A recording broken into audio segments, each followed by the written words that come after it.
call because as a me na me hu say my life no trade because ona mo na picture pie baby a ugina no na bongo ideas ne kalije o post tu na o twotwo ensema hu nya fa ho nti me na ma dwun nya say me ko no ma banti ma kra fie kura ana me du won so ano mo gi phone okay nti menti me anya call enti wo gi sa wo phone mo bi o ma wo bi so me phone o ma mama o ma mo mi so mo nya access to phone da bi san wa dwe ye me le sana ma dwe ye me say e bi o mo ma bi a by see I do catch me say o mo form san kan ene on court na o mo ka na kama na judge ne kasa ya no kaso obema me bi wait 10,000 na 3 sureties ya be Wednesday any Wednesday okay nti I was at a party in penny for in Wednesday na numre Wednesday na numre nya me shire MPP party in penny for bia o mo kire me odo ankasa ene o mo se numre na o mo be gina so no ma ye na sia di fon so ya pa mo cho ya bre ade asa de we a party for mo do so a no ye fa she o kire no pa and a party in penny for na assure me say no problem we dey anopa ba be ye bibia ti nse anopa no utim say mitimu say party penny for no try but as a kwane bi bem o twe okwa na we akwa na ebinum so ba no ka chemfante ye try your best but to be kwa no omsi we kwa wo be ba no omsi we be ba na me am ka cho mo say said ya me hunu no omusho mu nkran bibia wetima e Monday ya wada no kra from ya wada na me ka cho mo say said ya me hunu no bibia wetima e Monday because ye ma wo be ukuada enumre eti ya wada no ya meme ba ho na no pa no be 10-11 no kwa na o mo start bill process no ene wo say ade do ahwe be san yes eti meme bi kan show mo kra bunkran say baby said that me hunu no e betima e Monday eti omo de omo try time bia e be possible bia no omo nya de ma tuma wie ti time e be possible bia me pie eti ampa ene no wa na si ade follow by say in California meeting bill condition no na ma question sign ti memra na omo de me call court one am so me question sign bia ti na de me wa ha me de aseda ma mu nyina party mpanifo ni nyina o ma kire mo do a ya ka se odo a fiti de one o de me ko ye ebinum kura da ho party mpanifo ebinum da ho bi ba na o mu mi ade we a o su no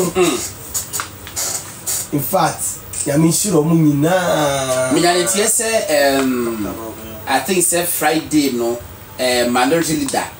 eba baby amoda no oba baby ayeda no oni Jerry Ahmed afejo ma kin Jerry yes omo ba ye ne ye be kasa yes etu of say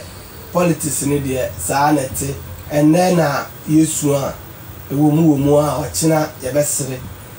chom nam kasa wi no so mo ko headquarters so mo so omo kwa ko follow no ma hwe di ayako because omo kura no eyi omu hu say kosa ti godon ya fa bi mu bat em say de be si bia no na de aseda amanyame eya me sumi hu ni say aka da moment ni mi ofie a aka me nim ne beto me sa na me so me fa so e bia aka me ofie da moment na aka me nim ene beto me ena tore bia yetimi de obi kosie na wa pie aba be ye hero yeah they say no kra mitimu hu say o ma bo am account ni nyina ama e kola nim wo de me ba ho no ma me nko ya ya ho no dodo na friend AY eti ba so na won so what say nyame adomo ene na wo ye say ye do ko ya na wo yare me yare no mo se nya no kre me ti so mo se we AY be so beg them ti wo say wo yare eti say no enu ready nyame adomo hu ye kakra okay ba Wednesday no de na me yare pa Wednesday no me yare pa enyango na eche no te ni sen wa na wo call ho omo invite you omo send message bre wa na say omo frɛ wo say bra ana wo te say ehwehwɛ na call ho me den de esre o me say na your TikTok no so ne social media no say me who say and this guy do friend Thomas and do me face and do be from voice ball but me sudden be Ghana jo na mo friend Ghana jollof and I also me picture na mo do picture be ni voice record the be brave by MSN then me almost say show mo share your padadada and say one who say we your life no Monday uma cut life no and our life na go off and me say but me name say normal who call life and comfort me report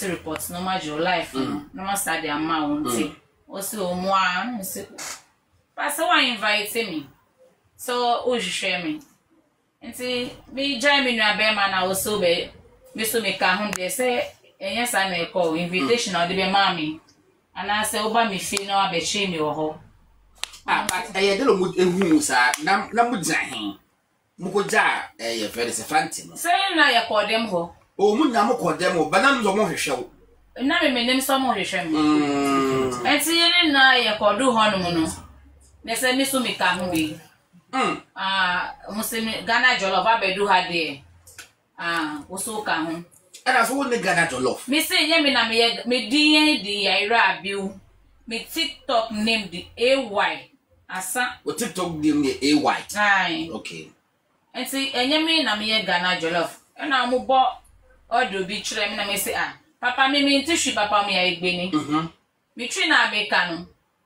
asem na me no kasa sisi ane odo na wo bo no hwe say voice no yesa na o say o picture na boss nti ye hwehwe wo dada na picture no boss say wo na wo kasa ana say picture ni boss na obi fufuro kasa na obi do na my page no Ghana jollof page ba nye wo page me ba cho dem na wo picture what Ghana jollof page me ba join na there wo say Thomas na yes ade no Thomas wo ye hwan o NDC blogger ba ko okay ai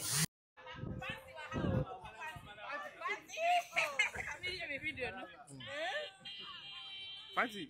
are you not a free man? Oh, I'm not a free man. Bye. My message no to a Jacob na say. My ba, the oma ya no, me ba betwaso.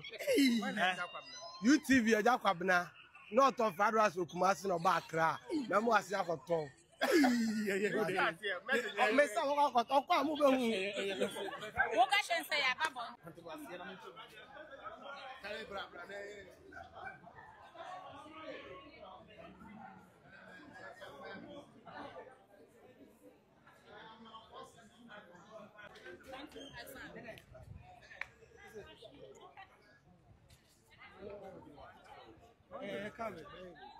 Oh, and then what's the story?